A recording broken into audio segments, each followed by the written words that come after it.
দেশটা নষ্ট হয়ে যাচ্ছে পুরো দেশটাই। এখন মনে হচ্ছে ওয়াশরুমে গেলেও হেলমেট নিয়ে যেতে হবে, আর কিছু বলার নাই।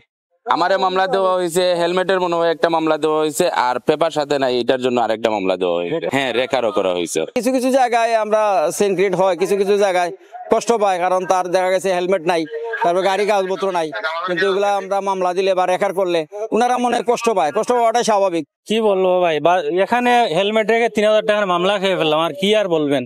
হ্যাঁ, হেলমেট নাই বলতে এই যে আমার অফিস, এখন লাঞ্চে আসছি, এখন মনে হচ্ছে ওয়াশরুমে গেলেও হেলমেট নিয়ে যেতে হবে, আর কিছু বলার নাই।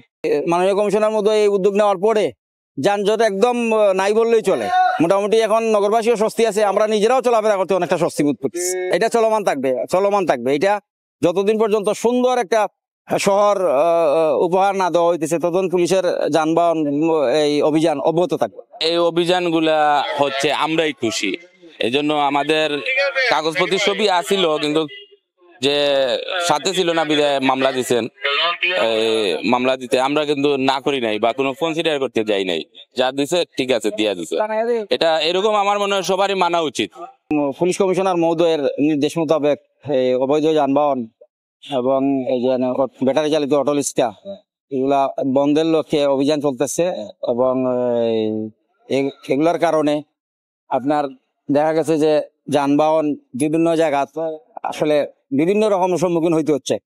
তারপরে আমরা করতেছি, আপ্রাণ চেষ্টা করতেছি যাতে মাননীয় কমিশনার মহোদয়ের এই নির্দেশনা অনুযায়ী যাতে সুন্দর একটা সিলেট শহর যানজট মুক্ত হয়, সেই লক্ষ্যে আমরা কাজ করতেছি। আজকে এই মোটরসাইকেলের 3টা রেকার করা হয়েছে এবং 3টা মামলা হয়েছে।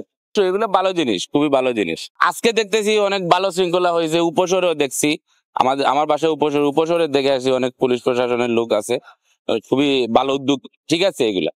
আর বিশেষ করে ওই যে অটো রিক্সা এগুলাও আমরা চাই এগুলা উচ্ছেদ হোক রাস্তাঘাট থেকে, কারণ এগুলার জন্য অনেক সময় আমরা প্রাইভেট যে সিটির ভিতরে ঢুকছি কিন্তু প্রাইভেট ছাড়া ঢুকছি। কি জন্য ঢুকছি? যে অটো রিক্সার জন্য, শুধু প্রাইভেট নিয়ে আসি না, ঝামেলা হয়। আমরা চাই যে মামলা হোক, সমস্যা নাই, আমরা তো মেনে নিচ্ছি, সবকিছু মেনে নিতেছি, কিন্তু অটো রিক্সাও যাতে রাস্তাঘাটে না চলে এইটার বিষয়ে আর কি সবার প্রতি আহ্বান থাকবে, সবাই সোচ্চার হোক।